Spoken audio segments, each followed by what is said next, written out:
For every photographer and content creator, there is that one camera that feels like the holy grail, the one that promises to solve every technical limitation and turn your raw creative vision into something truly professional. For months, the photography community has been locked in a state of intense speculation regarding the Canon EOS R7 Mark II. It has been the subject of countless leaks, forum debates, and hopeful wish lists.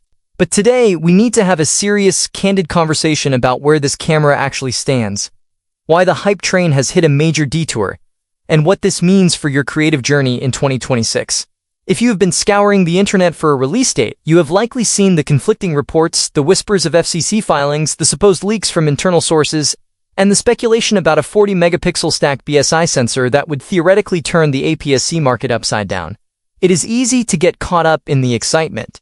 We all want the next big thing, especially when we are pushing our current gear to its absolute limits in the field. But the reality of the industry right now is that the roadmap is shifting, and for those waiting on the R7 Mark II, the path forward is a bit more complicated than we initially expected. The most critical update you need to know is that, despite the aggressive rumors that pegged a release for earlier this year, the current industry consensus is that the R7 Mark II is not arriving in 2026. The shift in timeline is not necessarily a sign of failure, but rather a reflection of Canon's evolving business strategy. They are currently prioritizing their high-margin, next-generation full-frame bodies, ensuring that their flagship technology reaches the professional sector first.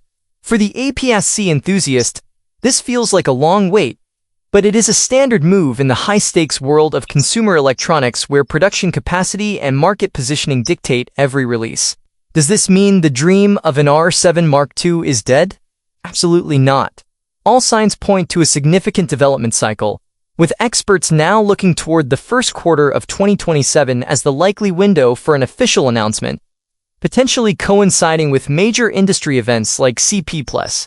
This delay is frustrating for anyone needing an upgrade today, but it also gives us time to really evaluate what we need. If you are a wildlife or sports shooter currently using the original R7, you are already holding one of the most capable APS-C cameras ever built. The real question isn't just about what might come out next year. It is about whether your current work is being held back by your gear or by the opportunity to go out and shoot. There is a lesson here about the waiting game.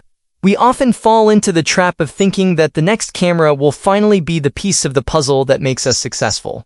But the history of the R7 itself proves that the current model is already a powerhouse.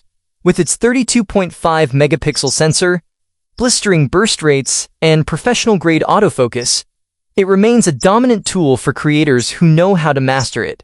If you are on the fence about upgrading from an older system or buying into the RF mount, waiting for a phantom release can be a way to keep yourself from actually creating. As we look at the broader landscape of 2026, Canon is clearly pivoting toward a future where video-centric features and hybrid performance are the baseline expectation. Whether the R7 Mark II eventually arrives with that long-rumored stack sensor or other industry-leading upgrades, one thing is certain: the competition will have only increased. This is a time to focus on your craft, refine